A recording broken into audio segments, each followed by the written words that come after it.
Good morning, good morning, good morning. Happy new week, yes.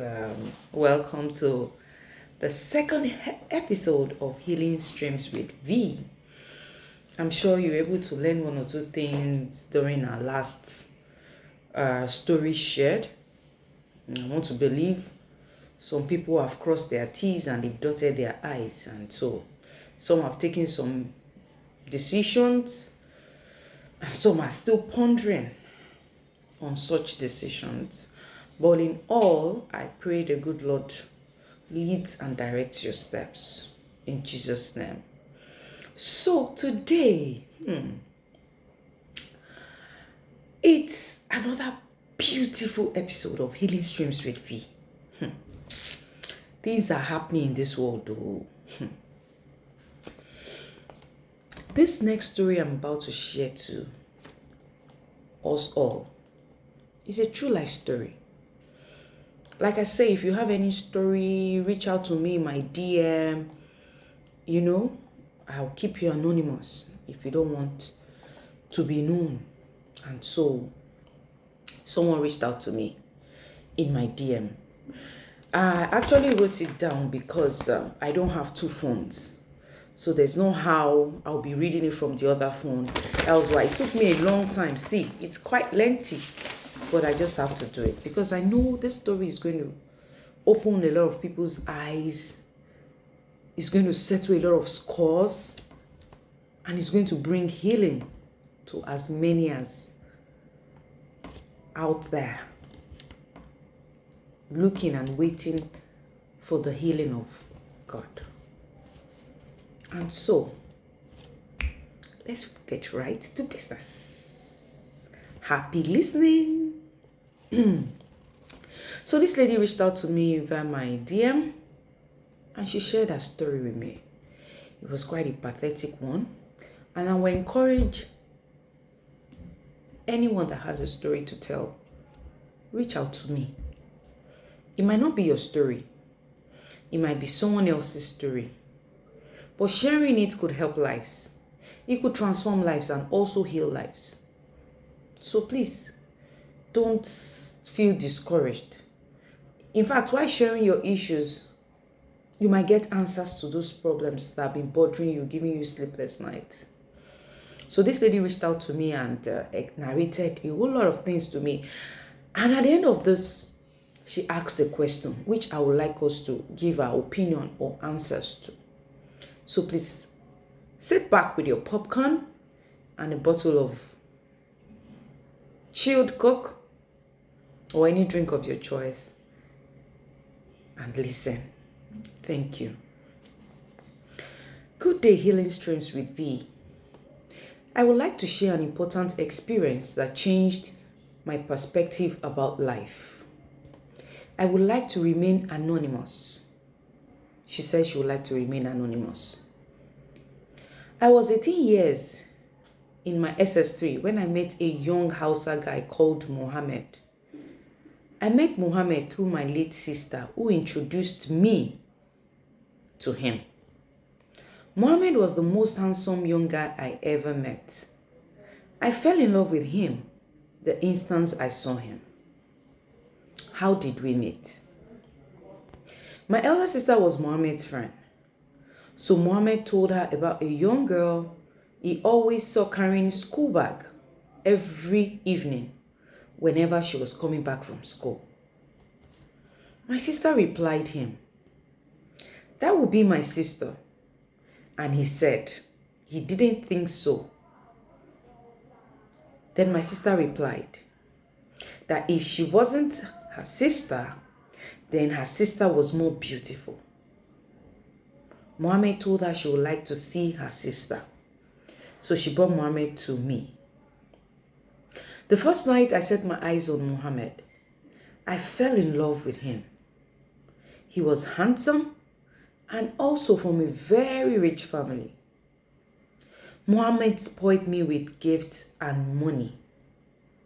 Remember, I was in SS3 at this time. I and Mohammed became an item. We became inseparable. we also became the envy of everyone. A lot of young girls envied me because I was dating the most handsome guy in that area and who happens to be from a rich family.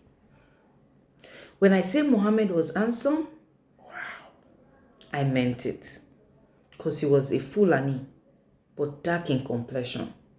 He was from Yola. I and Muhammad continued with our relationship till I finished my secondary school, though there was no sex involved. So one day, Muhammad was sick and he sent a message to me. I cooked spaghetti and took it to Muhammad. This was where my life changed, for both better and worse. After taking the meal to Muhammad, I saw him lying on the couch in his cousin's apartment because he was not based in Lagos. He was based in Abuja, but was in Lagos on an official assignment. So I took the meal to him and trying to console him and encourage him to eat. After some few minutes of persuasion, he agreed to eat. After eating, we decided to have a moment of romance. There and then, we started kissing and smooching. Then we both went naked. Don't forget, I was a virgin all this while. So we got playing and Muhammad was playing with my private part, with his penis, but he never penetrated. He came, sperm released, outside my vagina. I was angry, furious, and felt betrayed. How could you do this to me? He was also angry with himself, but he said, "Don't worry, I didn't penetrate, so there's no how you can get pregnant." I still wasn't convinced. So he got up to get me Postinor, which I took. We resumed our normal lives because I saw my period the next month. But I didn't know I was pregnant till my 5th month, while I was still menstruating. After about 2 months, Mohammed traveled to Egypt. Till he left, I was fine. But before he left, we finally made love. Mohammed disvirgined me with a condom, not knowing I was already pregnant. Wow, wow, wow. Could this be the case of a pregnant virgin? Wow. Let's continue. After he left, we were still communicating through the help of landline. He called on a few occasions, assuring me he was coming back for me, which I believed. On the 5th month, all I noticed was I was eating anyhow, glowing and robust. My tummy started protruding like a pregnant woman, until a guy in my area threw a joke at me that my stomach looked pregnant. I just laughed it off. One day, one of my sisters called me and told me I was pregnant. I said no. Then she asked me if I was still a virgin. I was scared, but had to confess. I said no. I wasn't a virgin anymore. She broke down and called my other sisters. They took me to a family doctor without the knowledge of our parents. On getting there, they were all on their knees begging the elderly man not to tell my father. When the doctor examined me, he said I was over 5 months pregnant. Excuse me. They all screamed and he charged us 1,500 then in 1999 for the abortion. We all looked at our faces. Where do we get such amount? We begged him and he said we should look for 1,400. She wrote in bracket, laugh out loud. Funny, right? Yeah, because you only removed 100 naira. This story is getting more. In fact, I hear this all the time, but medically, people say it's possible. But this we are hearing from someone it happened to. Then we went home with a promise to return the next day. The next day, we all returned there. And one of his doctors carried out the D&C. It wasn't up to 10 minutes and he said it was through. We left for our house. And I was fine for some days. Till I started bleeding 4 days later with unbearable pain. I started bleeding and the flesh of the baby started coming out.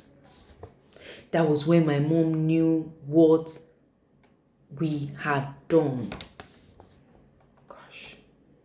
I was rushed to the hospital in the middle of the night because I had passed out from bleeding. All this while, I couldn't reach Mohammed again. So he didn't know what I was going through. Now back to my story.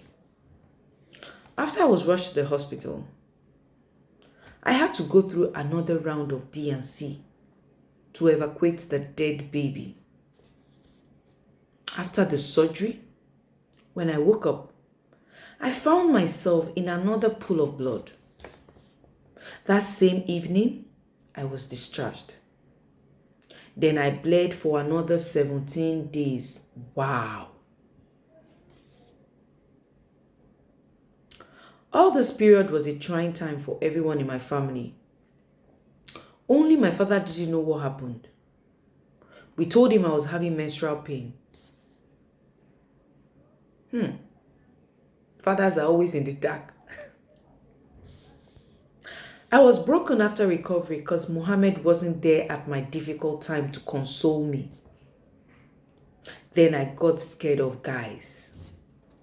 I was traumatized for a couple of years till I finally healed. After a while, Mohammed sent someone to me with some money begging for me to forgive him. That he misplaced my number he had then. So he had to send someone to check me at my house. After explaining to his friend, he went back and told him Mohammed was broken. That why did I abort the baby? So what was he expecting you to do? A very young girl? Just got out of secondary school according to your story? The so-called Mohammed was not even in the picture. So what did he expect you to do? But I told him, how can I take care of a baby at that young age out of wedlock? And he wasn't even available. He begged me for forgiveness. And I did forgive him because I still loved him since he was my first love. Today, I am happily married to the most handsome man in the world. Wow. With 4 lovely kids. 2 sets of twins. Wow. I relocated with my family to Canada some 8 years ago, and I'm fine. But I wish I could just see Mohammed one last time to tell him how broken I was. Do you really need to see him? Like you said, you're happily married. Why do you need to see him? Don't you think seeing him will bring back it will bring back old memories? Old wounds that have healed? Now, she needs an advice. Do I really still need to see Mohammed? She's asking us, her friends.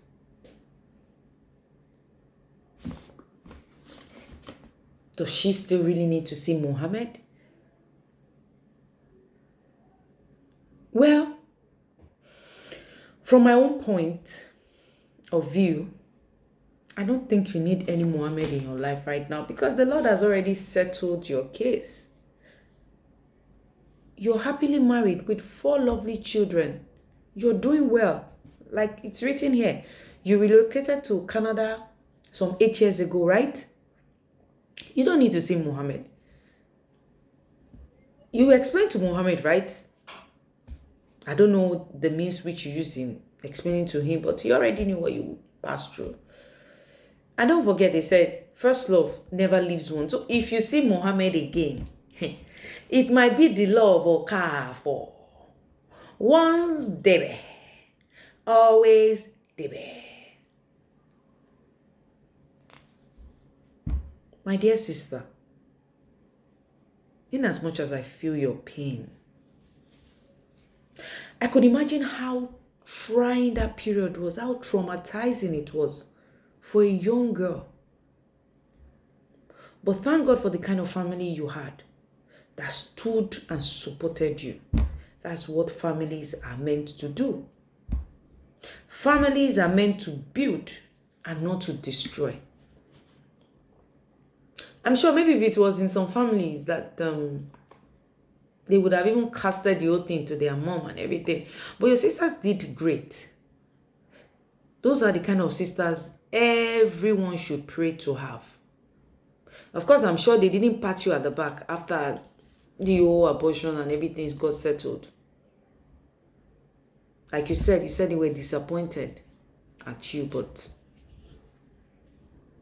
Yoruba says, Taba forward tumbo ama forward sifamora. Simply means, if you chastise a child with the right hand, let's also use the left hand to draw the child closer and also tell her mistakes so she doesn't do it again. A pregnant virgin. This is a good movie to write, you know. Actors, writers, producers out there. This is a good story. You can imagine if she was the type of child that they used to cage. You know that some children, they cage them, they don't allow them to go out. And she got pregnant through this, and everybody starts asking. I think I've seen a movie like that. Who got you pregnant? And she said it was her father, because her father was too strict. Don't go out, don't do this, don't do that. And people, they were asking. The mother was broken. Your father? In fact, the mother did not even trust her husband again. Husband of how many years? But I'm sure the girl just wanted to teach the father a lesson. At the end of the day, they found out she was even a pregnant virgin. Something like this was what happened. I hear stories like this that people get pregnant and they are still virgins. And though because it has not happened to me or somebody I know, but now that this person reached out to me and is explaining, now I understand. So I will not be ignorant of the fact. When I hear such a case and say, no, it's not possible, I should be able to say, oh, this is possible. Maybe, just maybe, this was what happened. Of course, we should know that there are some sperms that are very, very active. If you just see small way like this to crawl, enter, belle don't happen. And with a virgin at that. Because I would have argued that maybe it was when you finally disvirgined, you got pregnant and you were mixing it up. But you made us understand here that one, you used a condom. And secondly, you were 5 months. So it was after 2 months you got disvirgined. So there's no how. You would have been 3 months if it was during that period. Let's assume maybe the condom leaked. But here you said you were 5 months and you were seeing your period. Which simply means that You might have even seen your period till the 9th month if you're actually going to give birth to that child. Well, maybe if you had met someone like me, I wouldn't have advised an abortion. Are you surprised? Yes. I wouldn't have advised an abortion. I know of people who I have saved. God has used me to save their lives and their mothers today. Some, it might even be just that child.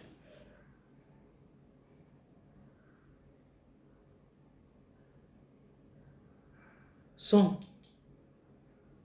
And every time I meet these people, say, we can't thank you enough. I cannot thank you enough. Oh, you're the one that made me. I'm not. God just used me. I'm not a fan of abortion. Except in rare cases. But honestly, except I didn't hear. If I hear that you're pregnant, okay, there's somebody that got you pregnant. And the person has. Even if the person didn't accept, I'll follow you there and go and fight. I'll follow you there and go and fight. So, if I had known you then, or I had known someone that knew you then,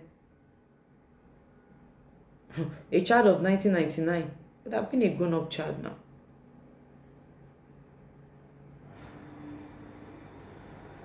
Because I must say, we don't know how many children there our body. We've had cases of somebody aborting just one pregnancy.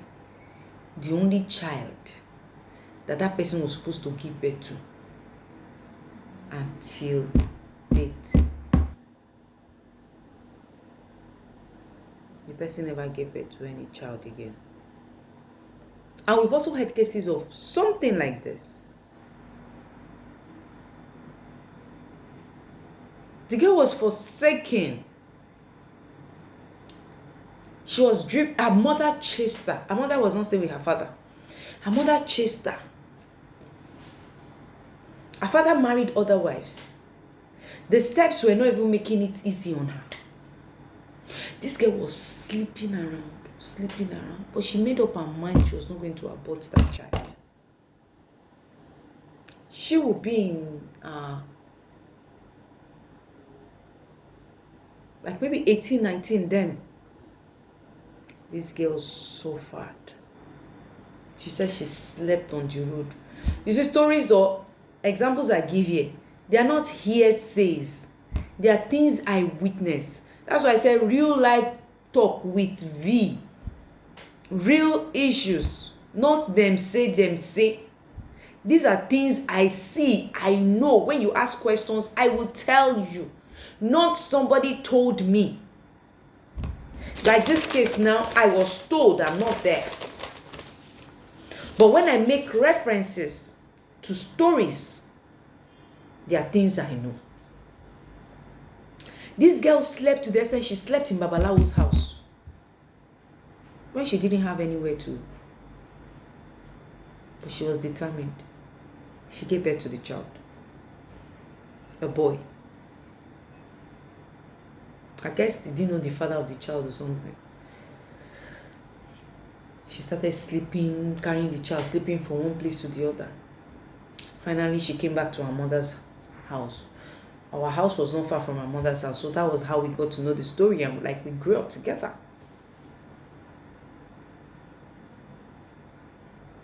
Oh, her mother maltreated her. Some mothers are mean. And there were just two this woman gave birth to. Just two. This woman gave birth to.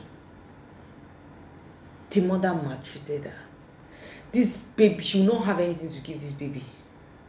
We were the ones supporting. Sometimes she give this baby Gary, a baby. This thing happened around like maybe 94, 95. The baby should be like 30 years old now. Yes. 30 years old. Yeah, thereabout. So I am anti-abortion. But it has happened, it has happened. And you were one of those lucky ones. Pregnancy of 5 months that was not aborted very well, evacuated. The evacuation was not rightly done. I must congratulate you and greet you specially. But please, don't go and look for Mohammed. Let Mohammed go. Let Mohammed go. Don't go and look for trouble again for yourself. If you have other suggestions for her, please, you can drop it in the comment section. And also, please feel free to come into my DM and share your stories with me. I'll keep you anonymous. No one is going to know it's about you. But if you want me to mention your name, I can. And stories I'll also be sharing here, there are stories that I would have taken permission from whoever has the story before I'll come here to share the person's story. Not the person now hears, oh, this is my story. Why didn't Vicky tell me this? No, I will ask you, can I share your story? Your name will not be mentioned. Can I share it so people can learn from your experience? So, that's all we have for today. Our story was such a pathetic one, but we thank God there was light at the end of the tunnel. And that's what Healing Streams with V is known for. To heal souls. I'm sure with the advice we drop here, our soul will be more healed. And so till I come your way again to share another beautiful and exciting experience with you, I still remain your host, Victoria. And the program still remains Healing Streams with V. So I will sign out by saying, ciao.